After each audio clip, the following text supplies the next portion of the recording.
It doesn't really matter. It doesn't really matter. Whatever way, you drive in Sydney in rush hour, yeah, and a majority of people in Sydney. Well, no, you're not that stupid. I did, and you just a majority of the cars have one person in it. Yeah. Yeah. Yes. But one person in it, and it's because to get from A to B, the trains are timed, and I've always thought that that's such a stupid thing. Yeah, it's just if you've ever been on the London Underground or the Metro or any of those, the trains come every certain amount of time. Yeah, so every 15 minutes or every 20 minutes, a train will come through, and you get on that train and you go. Yep. Sydney, a train will come, like where I'm out in the outer North Shore, so to speak. You're in the sticks, In the sticks, yeah, no, but it's a main station, and the thing about it is, if you don't get the 10 past train, then you got to get the train at 2:45, and if they delay the train at 2:45, the next train is at 10 past. Well, you're knackered. What do you do? Because well, you might as well. So, and that's why people don't like. So once you do finally get on a train, and they've delayed a train or they've cancelled a train, in their infinite wisdom because they don't want to back them up. Yeah.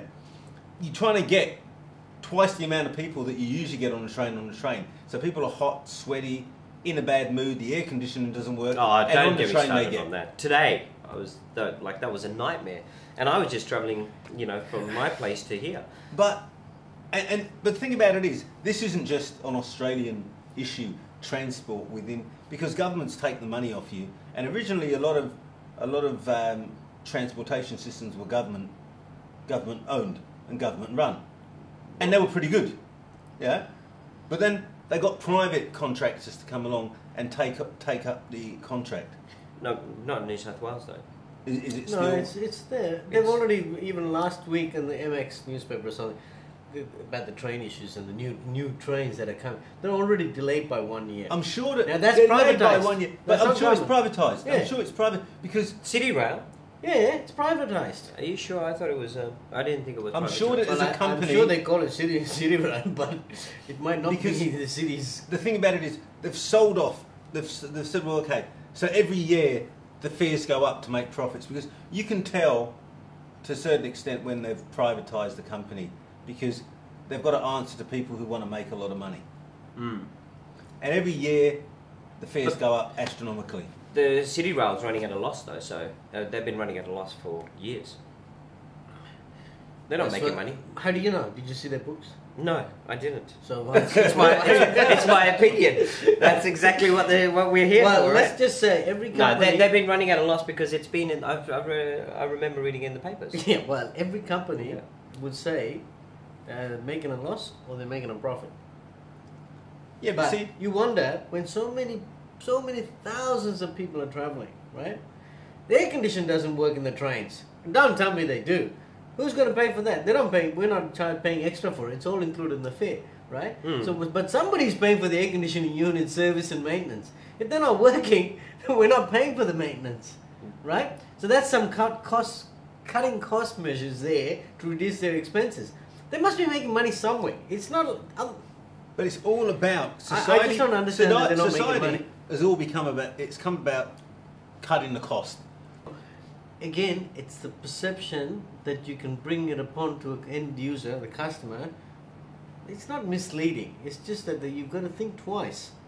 Are you really saving money, or are you really making? No, but what they do is even with the cereal packets. Yeah. The cereal packets.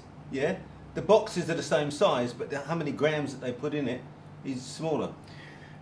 Okay. Yeah. Classic example. You go buy. All they change is the number. Yeah. Same with every product. Washing liquid, washing powder, even coffee. Oh, big tin, 500 grams. And you open it, there's about 1.5 inches off the top that's empty. It's not at least full.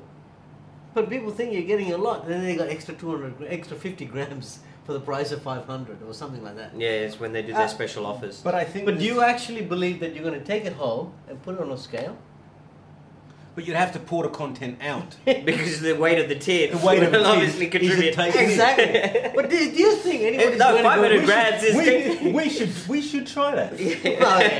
Let's up the scale. Let's get the What coffee. what we should do Just go for out. next week is we should buy coffee, a coffee, and pour it and weigh it. Yeah, We've got I to do- guarantee you the tin is incorporated into the weight. It's not Okay. just 500 I'm- grams of coffee. All right. I'm going to do that. I'm All going to right, do that this you week. do that, right? I'm going to do, and I'll tell you guys next week. Okay, sounds Yeah. good to me. No, I want you to do it in front of us. We don't have time to do it in front. Yeah. You got to take my Yeah, word we for don't. it. I don't know whether to believe. Oh, it or not, well, man. that you see, No, you'll be fine with trust that. issues already. Yeah, I don't know. but No, I mean, what I'm trying to say is it's again, it's not fooling people. It's just a misconception. Is that the word? Misconception? Yeah, Not misconception. conception, yeah. Is that people in high places, R&D area, developers, product managers, factories, all these big people, when they're trying to introduce something to the general public,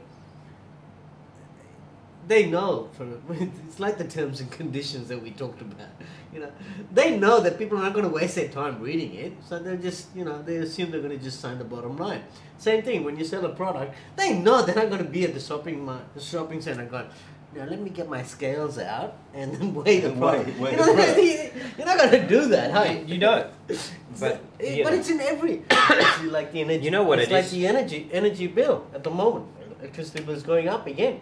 Now, do you really think that people are going to go out there, get an electrician to pay that extra money to check every outlet or even utensil or any electrical equipment to check that it's putting out the right, not current, wattage?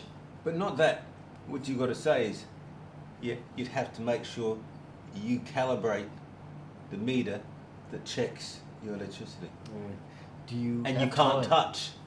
You can't touch it, and an electrician cannot touch the energy meter. No, they're not allowed to. Not No. allowed to touch it. Yeah.